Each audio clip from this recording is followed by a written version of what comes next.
Matagumpay na naisagawa ang Public Financial Management Assessment Tool activity ng Maguindanao del Sur Provincial Government na naglalayong suriin at paigtingin ang kasalukuyang financial system ng pamahalaan sa lalawigan.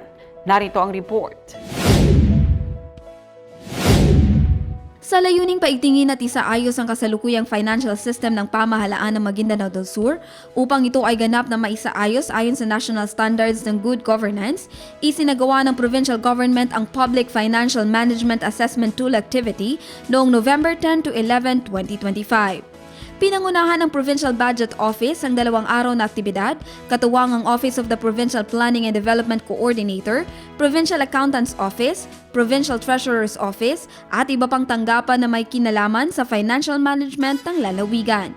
Sa pangunguna ni Governor Dato' Ali Mitimbang, binigyang diin ng pamahalang panlalawigan ang pangako nito sa transparency, participatory governance at fiscal accountability upang matiyak na ang bawat pisong ginagastos ay tunay na napapakinabangan ng mga mamamayan ng Maguindanao del Sur.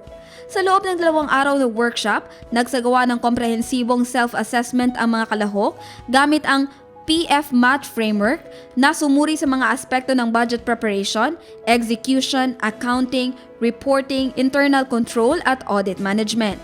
Ang mga resulta ng pagtatasa ay magsisilbing batayan sa pagbuo ng Public Financial Management Improvement Plan para sa 2026 at mga susunod pang taon na layuning higit pang maisaayos ang pamamahala ng pondo ayon sa national standards at best practices.